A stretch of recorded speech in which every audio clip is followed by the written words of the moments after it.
बिस्मिल्लाहिर्रहमानिर्रहीम। Orient college तलगम की तरफ से ऑनलाइन लेक्चर्स के सिलसिले में बीएससी पार्ट 1 की फ़िज़िकल केमिस्ट्री के अगले लेक्चर के साथ मैं हाज़िर खिदमत हूँ। आज हम एंट्रोपी के बारे में पढ़ेंगे। इसमें हम देखेंगे कि एंट्रोपी क्या होती है, एंट्रोपी किस तरह एक स्टेट फंक्शन है, और फिर हम इसके मैथमेटिकल रिलेशनशिप्स डिराइव करेंगे जो इसको मुख्तलिफ दूसरी थर्मोडायनामिक क्वांटिटीज़ के साथ रिलेट करती हैं।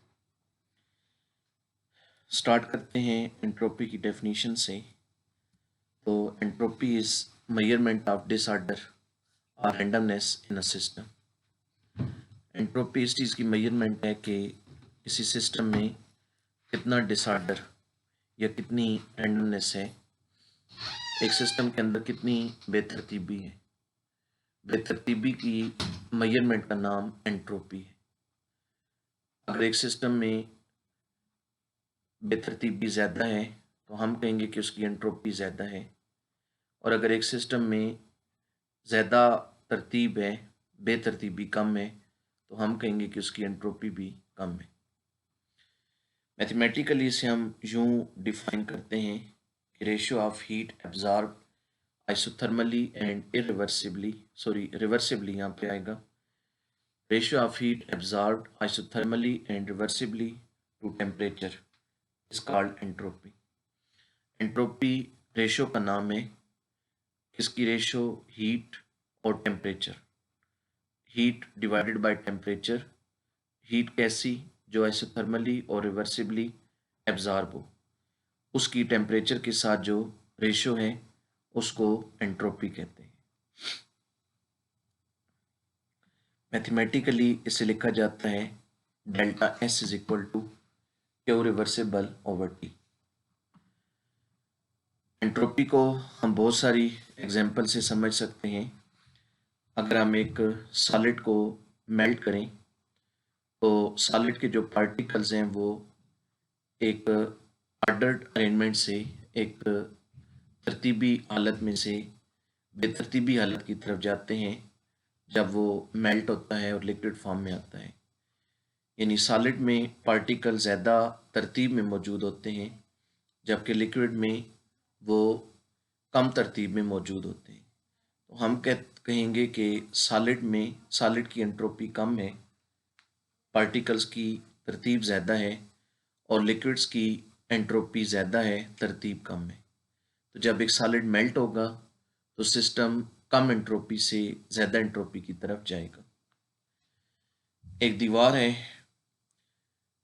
उसमें ईंटें एक ख़ास तरतीब से चुनी गई हैं दीवार को तामीर करते वक्त, तो हम कहेंगे कि दीवार की जो एंट्रोपी है वो कम है। अब अगर उस दीवार को गिरा दिया जाए तो जो ईंटें होंगी वो सारी बिखर जाएंगी, और हम कहेंगे कि अब उसकी जो एंट्रोपी है वो बढ़ गई है। एंट्रोपी का बढ़ना एक इरिवर्सिबल प्रोसेस होगा। दीवार अगर गिर जाए तो वो खुद ब खुद रीअरेंज नहीं होगी। ऐसा नहीं होगा कि ईंटें खुद ब खुद जुड़कर दोबारा दीवार बना दें। यानी एंट्रोपी का बढ़ना जो है वो स्पॉन्टेनियस प्रोसेस है, लेकिन एंट्रोपी का जो घटना है वो नॉन स्पॉन्टेनियस प्रोसेस है। अगर एक फिनोमिना के दौरान, अगर एक प्रोसेस के दौरान एंट्रोपी बढ़नी हो तो वो फिनोमिना स्पॉन्टेनियस होगा, वो खुद ब खुद होगा। लेकिन अगर एक प्रोसेस में एंट्रोपी ने घटना हो तो फिर वो फिनोमिना जो है वो नॉन स्पॉन्टेनियस होगा, वो खुद ब खुद नहीं होगा।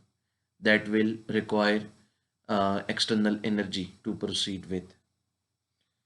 तो यूँ हम एंट्रोपी की इस तरह बेशुमार एग्जाम्पल ले सकते हैं। अगर हम अपने इर्द नज़र डालें तो हमें हज़ारों लाखों एग्जाम्पल नज़र आएंगी एंट्रोपी की, और इस कायनात में हर वक्त जो एंट्रोपी है वो बढ़ रही है। हर चीज़ जो है वो लगातार ज़्यादा एंट्रोपी की तरफ प्रोसीड कर रही है। एंट्रोपी एक स्टेट फंक्शन होता है। एंट्रोपी को हम मैथमेटिकली डिफाइन करते हैं delta S is equal to Q over T. ये अमाउंट ऑफ हीट एब्जॉर्ब और टेम्परेचर की रेशो का नाम है। अब अगर हीट आइसोथर्मली एब्जॉर्ब हो तो फिर हम क्यू की जगह लिखेंगे क्यू रिवर्सिबल। तो delta S is equal to Q reversible over T. Delta जो होता है ये लार्ज चेंज को जाहिर करता है। तो अब अगर एक स्मॉल चेंज आ रहा हो तो फिर हम डेल्टा को डी से रिप्लेस कर सकते हैं और हम लिख सकते हैं D S is equal to Q reversible over T. फिर है कि entropy change of a reversible process is zero. हम यहाँ पर देखते हैं इस चीज़ को शो करते हैं कि किसी रिवर्सिबल प्रोसेस की जो एंट्रोपी चेंज है वो ज़ीरो होती है। फर्ज किया कि एक सिस्टम जो है वो सराउंडिंग में से क्यू रिवर्सिबल के बराबर heat amount of heat absorb करता है। अब जब वो इतनी हीट एब्जॉर्ब करेगा तो सराउंडिंग की जो हीट होगी उसमें इतनी ही कमी वाक़ई होगी। तो सिस्टम के लिए हम एंट्रोपी चेन को लिखेंगे delta S system is equal to Q reversible over T. अब सराउंडिंग की हीट क्योंकि कम हो रही है, कम होने को हम माइनस से जाहिर करेंगे। तो सराउंडिंग के लिए एंट्रोपी चेन को हम लिखेंगे delta S surrounding is equal to minus Q reversible over T. तो टोटल एंट्रोपी चेंज जो होगा वो इन दोनों का सम होगा। तो Q reversible over T minus Q reversible over T, तो ये आ जाएगा ज़ीरो। इस तरह किसी रिवर्सिबल प्रोसेस में जो टोटल एंट्रोपी चेंज है वो ज़ीरो होती है। इसके बाद दो डेफिनीशंस हैं, एक है एंट्रोपी ऑफ मेल्टिंग और एक है एंट्रोपी ऑफ वेपोराइजेशन। अगर हम किसी सॉलिड के एक मोल को मेल्ट करें तो उस दौरान जो वो हीट या एंथैल्पी एब्जॉर्ब करेगा at constant temperature at its melting point, उस एंट्रोपी ऑफ मेल्टिंग कहेंगे। अमाउंट ऑफ एंथैल्पी, एंथैल्पी का मतलब हीट, आपने स्टार्ट में पढ़ा। एंथैल्पी हीट को कहते हैं एट कांस्टेंट प्रेशर को। तो अमाउंट ऑफ एंथैल्पी या amount of heat required to melt 1 mole of a solid at its melting point. दूसरे लफ्ज़ों में एंथैल्पी को अगर हम मेल्टिंग पॉइंट से डिवाइड कर दें तो उसे एंट्रोपी ऑफ मेल्टिंग कहेंगे। तो डेल्टा एस एम बराबर आएगा delta H M over T M. तो एंट्रोपी ऑफ मेल्टिंग रेशो होती है एंथैल्पी और मेल्टिंग पॉइंट की। इसी तरह एक और डेफिनीशन है एंट्रोपी ऑफ वेपोराइजेशन। अगर हमारे पास किसी लिक्विड का एक मोल हो और उसे हम उसके बॉइलिंग पॉइंट पर वेपोराइज करें तो जो हीट एब्जॉर्ब होगी, जो एंथैल्पी एब्जॉर्ब होगी, एंथैल्पी चेंज आएगा, उसे एंट्रोपी ऑफ वेपोराइजेशन कहेंगे। तो अमाउंट ऑफ एंथैल्पी और amount of heat required to convert 1 mole of a liquid into vapors at its boiling point is called entropy of vaporization. तो entropy of vaporization ratio होगी enthalpy और boiling point की। यहाँ T भी लिखा हुआ T भी आएगा। एंट्रोपी ऑफ वेपोराइजेशन रेशो होगी एंथैल्पी ऑफ वेपोराइजेशन और बॉइलिंग पॉइंट की। इसके बाद हम देखते हैं entropy for an irreversible process. हम इरिवर्सिबल प्रोसेस के लिए डिराइव करते हैं कि उसकी एंट्रोपी कितनी होगी। हम फर्ज करते हैं कि सराउंडिंग में से जो हीट का लॉस होता है जब सिस्टम हीट एब्जॉर्ब करता है तो हीट का वो लॉस इरिवर्सिबल है। सराउंडिंग में से हीट की एक ख़ास अमाउंट का लॉस होता है इरिवर्सिबली, और इस दौरान सिस्टम की जो एंट्रोपी है उसमें इजाफा वाक़ई होता है। अब सिस्टम की एंट्रोपी में जो चेंज आएगा वो असल में इस चीज़ पर डिपेंड नहीं करेगा कि टोटल हीट एब्जॉर्ब कितनी हुई है, बल्कि वो डिपेंड करेगा इस चीज़ पर कि रिवर्सिबली हीट कितनी एब्जॉर्ब हुई है। यानी वो हीट जो रिवर्सिबली एब्जॉर्ब हुई है, एंट्रोपी चेंज उस पर डिपेंड करेगी, क्योंकि एंट्रोपी की बेसिक डेफिनेशन है कि delta S is equal to Q reversible over T. तो हम टोटल हीट में से सिर्फ वो पोर्शन कंसिडर करेंगे जो रिवर्सिबली एब्जॉर्ब हो रहा है, और बाकी जो पोर्शन है उसको कंसिडर नहीं करेंगे। अब सिस्टम की एंट्रोपी जो है उसे हम लिखेंगे delta S system is equal to Q reversible over T. Surrounding की हीट को हमने इरिवर्सिबल सपोज किया है, तो उसकी एंट्रोपी बराबर आएगी delta S surrounding is equal to minus Q irreversible over T. Total entropy change के लिए आप इन दोनों को जमा कर दें, तो delta S is equal to Q reversible over T. Total entropy change बराबर आएगी Q reversible over T minus Q irreversible over T, और ये ज़ीरो आएगा क्योंकि टोटल एंट्रोपी चेंज हमें पता है कि ज़ीरो होती है जी।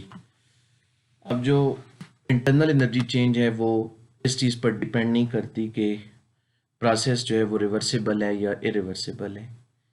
जो भी प्रोसेस हो, जो इंटरनल एनर्जी चेंज है वो सेम होती है। Change of internal energy is same whether a process is reversible और इरिवर्सिबल। तो फिर फर्स्ट लॉ ऑफ थर्मोडायनेमिक्स जो है उसके मुताबिक हम क्या लिख सकते हैं? रिवर्सिबल प्रोसेस के लिए हम लिख सकते हैं change in internal energy is equal to Q reversible minus W reversible. Basic definition आप जानते हैं फर्स्ट लॉ ऑफ थर्मोडायनेमिक्स की क्या है? Delta E is equal to Q minus W. तो इसको जब हम अप्लाई करेंगे दोनों प्रोसेसेस पर, तो रिवर्सिबल प्रोसेस के लिए हम लिख सकते हैं Q reversible minus W reversible. मैं दोनों के लिए इसको अलग-अलग एक दफ़ा लिख देता हूँ ताकि आपको समझने में आसानी हो।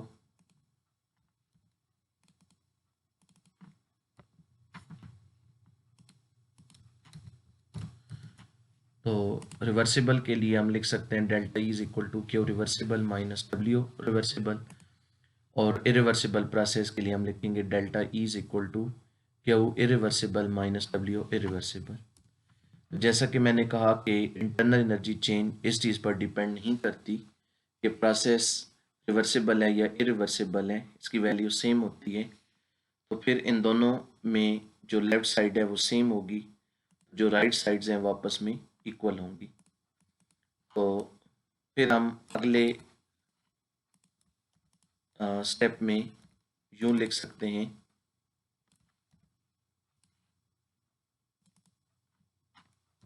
इस तरह Q reversible minus W reversible is equal to Q irreversible minus W irreversible.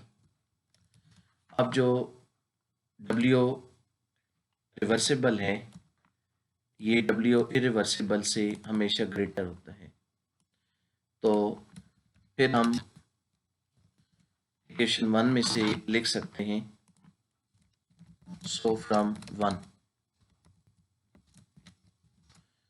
Equation 1 में से हम फिर लिख सकते हैं कि जो क्यू रिवर्सिबल है वो क्यू इरिवर्सिबल से ग्रेटर होगा।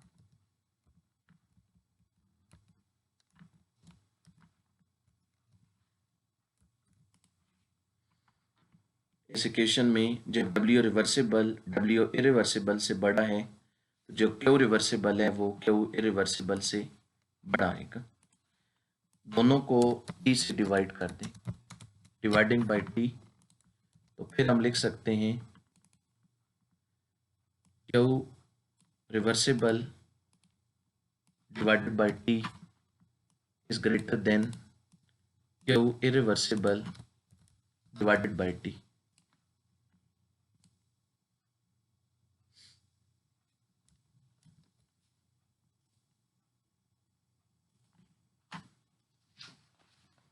और यहाँ से फिर हम लिख सकते हैं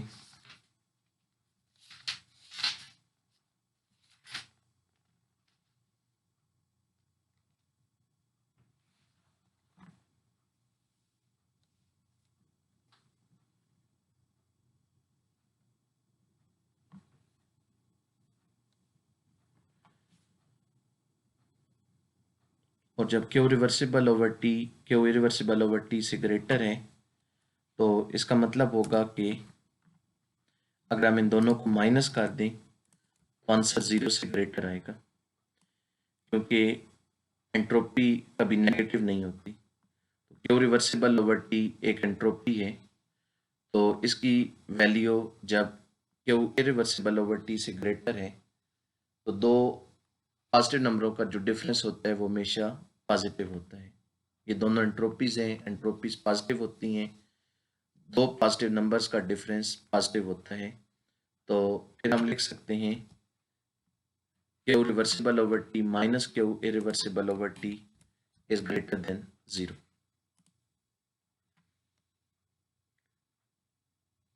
या फिर हम लिख सकते हैं क्यू रिवर्सिबल ओवर टी की जगह हम लिख सकते हैं एंट्रोपी ऑफ सिस्टम।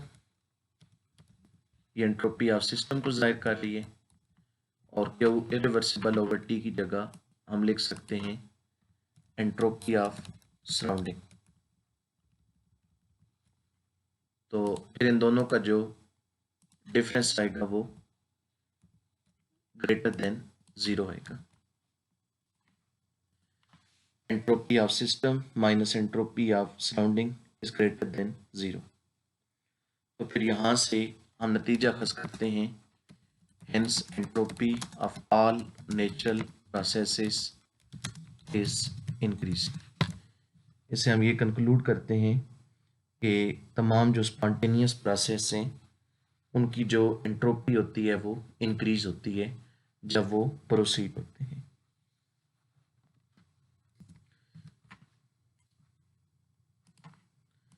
इसके बाद हम लेते हैं एंट्रोपी का रिलेशनशिप डिराइव करते हैं विद डिफरेंट थर्मोडायनामिक क्वांटिटीज। तो हमारे पास टॉपिक होगा entropy change of an ideal gas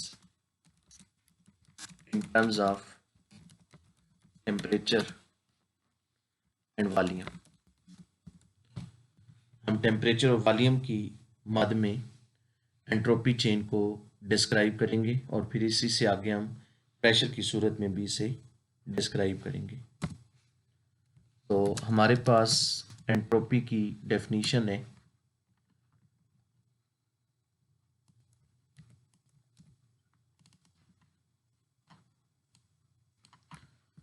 delta small change के लिए ds is equal to Q reversible over T.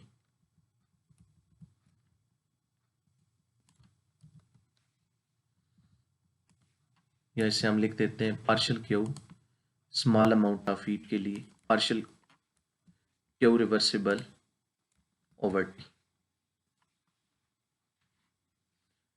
इसे आप कह दें इक्वेशन नंबर 1।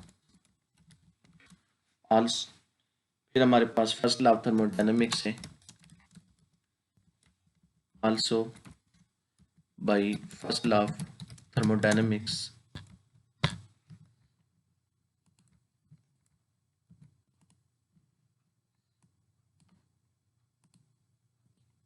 हम जानते हैं पार्शियल क्यू बराबर है डी ई प्लस डब्ल्यू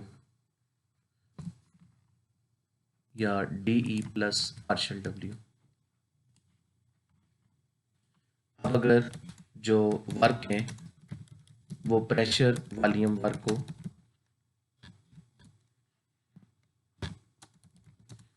तो फिर जो पार्शियल डब्ल्यू है वो बराबर होगा पी डी वी के और इक्वेशन बन जाएगी partial Q is equal to D E plus P D we.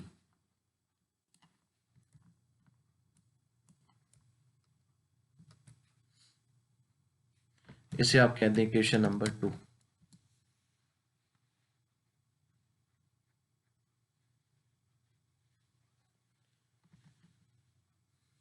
और इस वैल्यू को पुट कर दें, पुट इन 1, तो इक्वेशन 1 बन जाएगी D S is equal to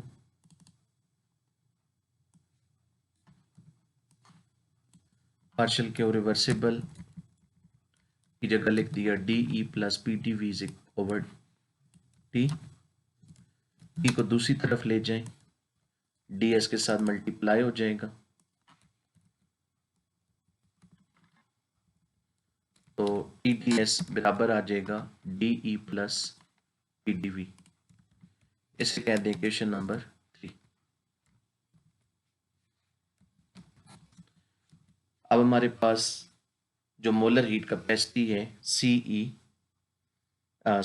we, उसकी डेफिनेशन है molar heat capacity at constant volume. उसके लिए हमने पढ़ा है कि सी वी बराबर होता है D E over D T. ठीक हो गया। यहां से हम ऐसा करते हैं कि डी ई को अलग कर लेते हैं, तो डी टी को दूसरी तरफ ले जाएं,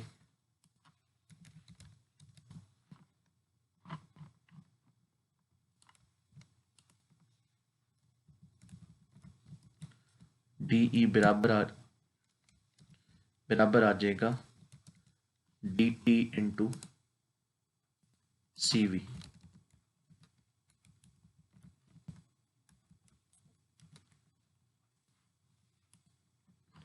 इसे पुट कर दें 3 में,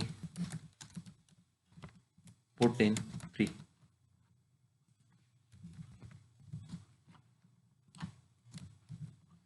तो इक्वेशन 3 बन जाएगी T T S is equal to D E की जगह सी वी डी टी लिखना है, तो T T S is equal to C V D T plus P D V. अब अगर हमारे पास एक मोल हो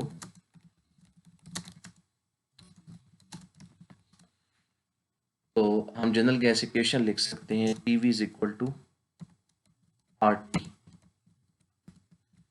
या टी बराबर है आर टी ओवर वी। इस ऊपर इक्वेशन को 4 कह दें और अब पी की ये जो वैल्यू है इसे 4 में पुट कर दें,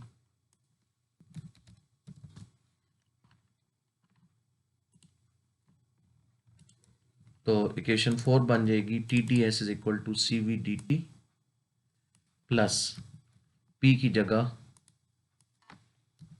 आर टी ओवर वी और इनटू डी वी।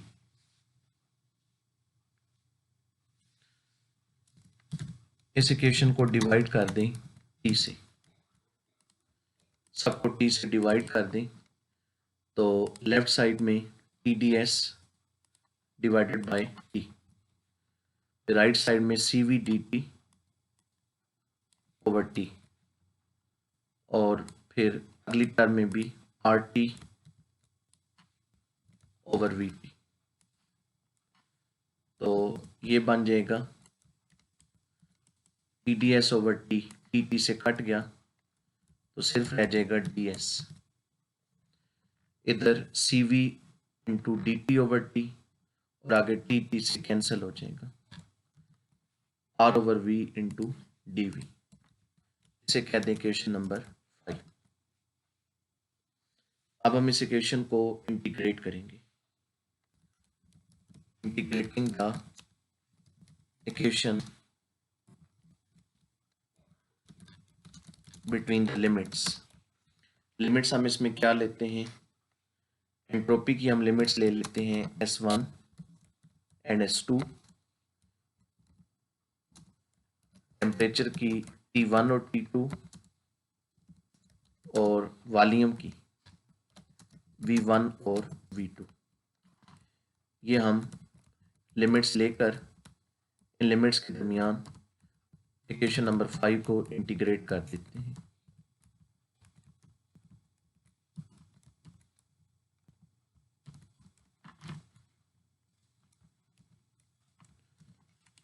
तो फिर हम लिखेंगे integral S1 to S2 of ds is equal to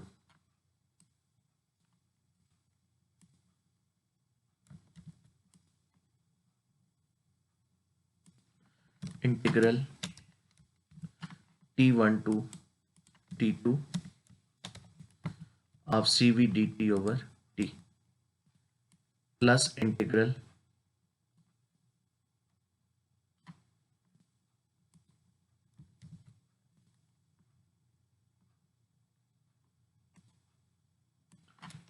V1 to V2 of R over V dV। अब इसको हमने इंटीग्रेट करना है। बाईं तरफ डी डिफरेंशियल और इंटीग्रल कैंसिल हो जाएंगे और सिर्फ एस रह जाएगा। दाईं तरफ हम सपोज कर लेते हैं कि सी वी टेम्परेचर की इस रेंज में कांस्टेंट रहते हैं, तो इस कांस्टेंट को हम बाहर ले जाते हैं, अंदर रह जाएगा डी टी ओवर टी, तो उसका अगले स्टेप में इंटीग्रल आ जाएगा नेचुरल लॉग ऑफ टी।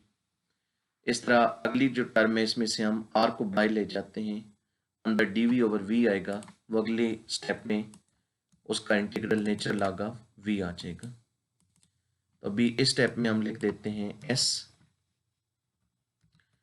बाईं तरफ डी एस और इंटीग्रल कैंसिल हो गए तो एस आ गया, और दाईं तरफ हम ये करते हैं कि सी वी को कांस्टेंट अज्यूम कर लेते हैं और इसे बाहर ले जाते हैं, और इससे अगली टर्म में आर कांस्टेंट है उसे भी बाहर ले जाते हैं।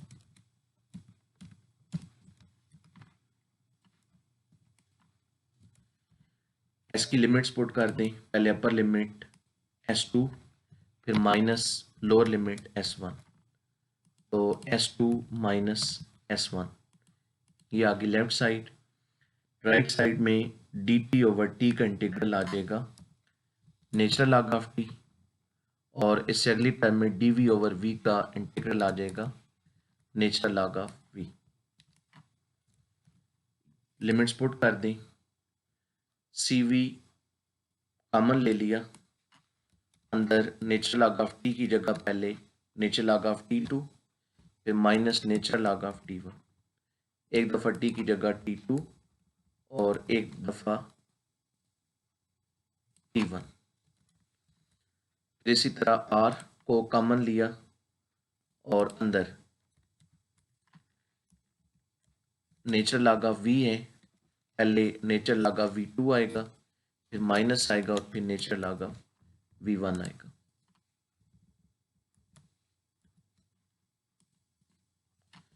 ये हमने लिमिट्स पुट कर दी। लॉग के जो रूल्स हैं उन्हें अप्लाई कर दें। बाईं तरफ S2 माइनस S1 को हम लिख सकते हैं डेल्टा S,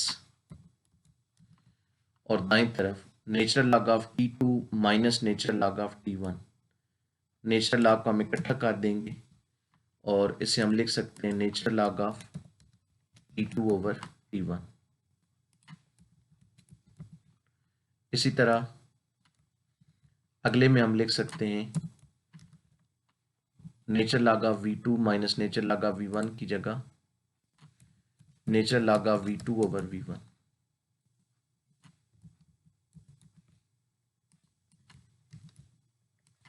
तो ये फिर हमारे पास एंट्रोपी चेन के लिए एक्सप्रेशन आया है कि एंट्रोपी चेन डेल्टा S बराबर होगा CV natural log of T2 over T1 plus R natural log of V2 over V1। तो अगर हमें किसी प्रोसेस के लिए टेम्परेचर की दो वैल्यूज़ मालूम हो और साथ में वॉल्यूम की दो वैल्यूज़ मालूम हो तो हम एंट्रोपी चेन को मालूम कर सकते हैं। तो एक सैम्पल प्रॉब्लम है, sample problem 5.8, calculate the change in entropy by 1 mole of an ideal gas when it expands from a volume of 10 litre at 50 centigrade to a volume of 15 litre at 150 centigrade. Values of CP and R are given. Entropy change मालूम करना है। Sample problem 5.8। तो हमने मालूम करना है delta S,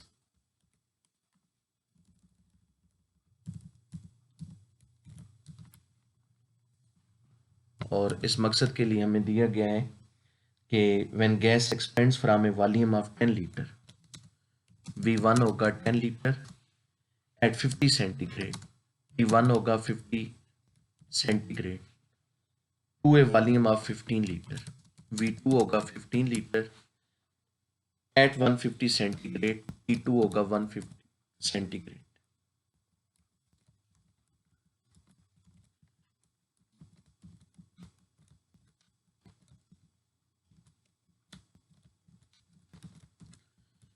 इसके साथ हमें Cp की वैल्यू दी गई है, Cp इज इक्वल टू 32.97 और R की वैल्यू दी गई है 8.314। हमारे पास फार्मूला ये है, delta S is equal to C V natural log of T2 over T1 plus R natural log of V2 over V1। अब इसमें हमें C की वैल्यू नहीं पता, उसकी जगह हमें Cp और R की वैल्यूज पता है। हम एक रिलेशन जानते हैं कि Cp माइनस Cv ये R के बराबर होता है। तो फिर यहां से जो Cv है इसको दाईं तरफ ले जाएं और R को इधर ले आएं, तो Cv बराबर आएगा Cp माइनस R के।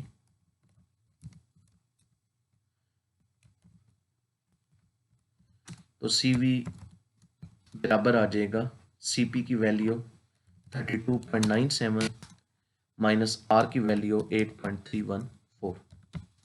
तो इन दोनों को माइनस कर दें तो इसका जवाब आ जाएगा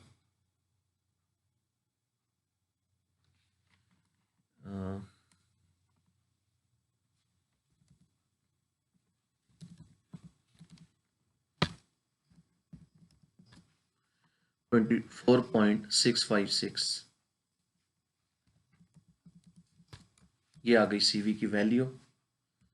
ना अब वैल्यूज को पुट कर दें, delta S is equal to Cv की जगह 24.656 into natural log of T2। अच्छा, टेम्परेचर्स को केल्विन में लेना है, तो 150 सेंटीग्रेड की जगह 423 केल्विन और 50 की जगह 323 केल्विन। तो into natural log of 423 over 323 plus R 8.314 into natural log of V2 कितना है 15 ओवर V1 10। तो ये हमने वैल्यूज पुट कर दी हैं। अब इसे हल करना है, नेचुरल लॉग ऑफ 423 ओवर 323, पहले इन दोनों को डिवाइड कर देते हैं। 423 ओवर 323 1.30 आता है।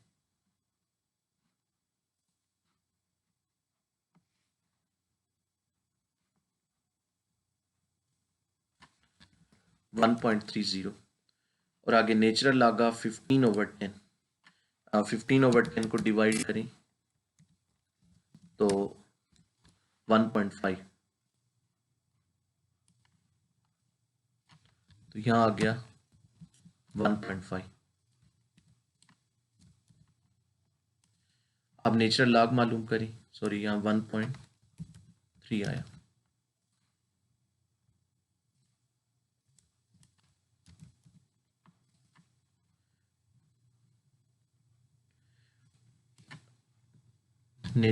नेचुरल लॉग ऑफ 1.3 ये आता है 0.26। इसका जवाब आया 0.26 और नेचुरल लॉग ऑफ 1.5 भी मालूम करें,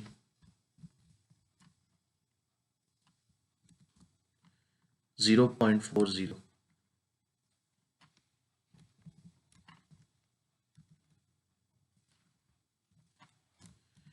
पहले दो नंबर्स को आपस में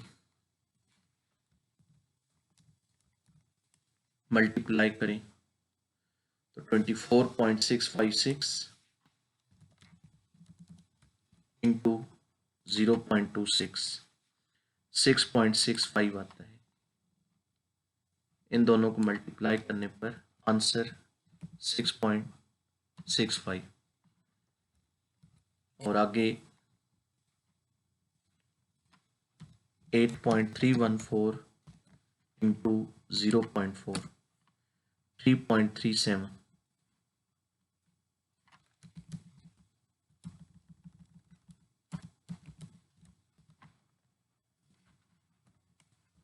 अब इन दोनों को जमा कर दें तो इसका आंसर आ जाएगा 10.02।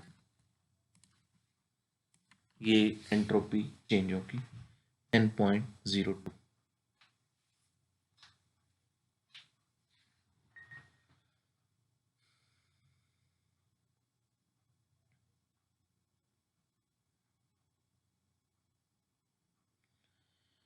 इसमें जो बुक वाले ने हल की है उसमें गलती है।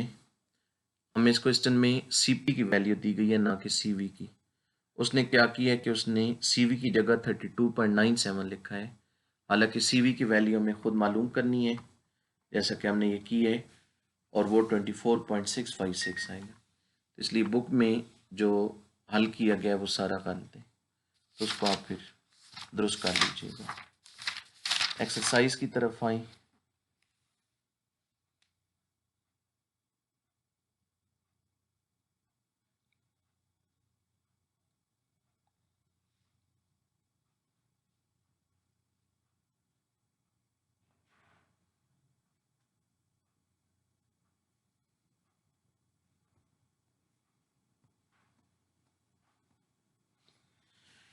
एक्सरसाइज से पहले हम यही जो अभी रिलेशन डिराइव किया है in terms of temperature and volume, अब हम इसको इन टर्म्स ऑफ प्रेशर लिखते हैं।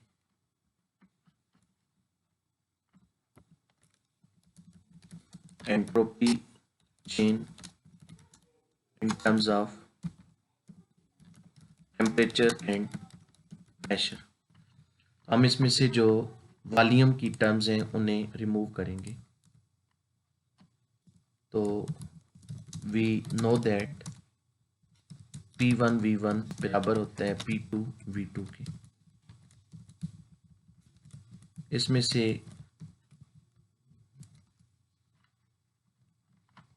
ऐसा करें कि V1 को दूसरी तरफ ले जाएं, V1 उधर जाकर डिवाइड होगा, P2 को बाईं तरफ ले आएं, वो P1 के साथ डिवाइड होगा। तो फिर हम लिख सकते हैं कि P1 ओवर P2 बराबर है V2 ओवर V1।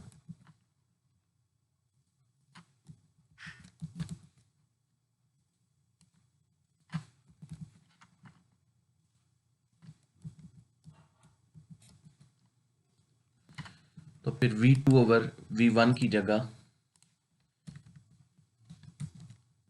इक्वेशन 1 में P1 ओवर P2 लिख दें, पुट इन 1।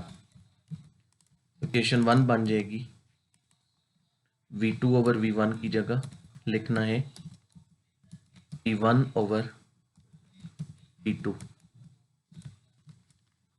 तो ये एक्सप्रेशन आ गया in terms of temperature and pressure. V2 over V1 की जगह P1 ओवर P2। तो अब एक्सरसाइज में दो क्वेश्चन है। एक क्वेश्चन है 15 पे नंबर 293 पर 15 question. 1 mole of helium expands reversibly from a temperature of 298 Kelvin and pressure of 1 atm to a temperature of 273 Kelvin and pressure of 0.6579 atm, assuming CV is equal to 3/2 R. Calculate the entropy change of the process. इसमें अब आपको दो temperature दिए गए हैं और दो pressure दिए गए हैं, तो आपने एंट्रोपी चेन को मालूम करना है। CV की वैल्यू क्या दी गई है 3/2 R। आर की जगह उसकी वैल्यू 8.314 पुट कर लेनी है। उसे 3/2 से मल्टीप्लाई करेंगे तो वो CV हो जाएगा। तो ये जो भी हमने एक्सप्रेशन डिराइव किया इसकी मदद से एंट्रोपी चेंज मालूम कर लें।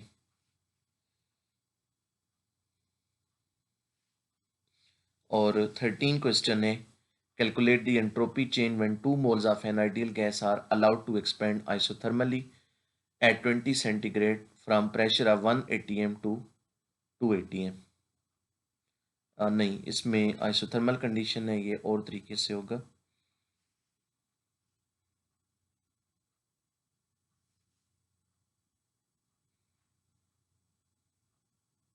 तो अभी ये एक ही क्वेश्चन आपने करना है, 15 क्वेश्चन। तो ये आज का हमारा लेक्चर था। नेक्स्ट टाइम हम एंट्रोपी को ही कंटिन्यू रखेंगे और एंट्रोपी के लिए कुछ मज़ीद मैथमेटिकल रिलेशनशिप्स डिराइव करेंगे। तो अगले लेक्चर के साथ कल दोबारा हाज़िर खिदमत होंगे। अपना ख्याल रखिएगा। अल्लाह।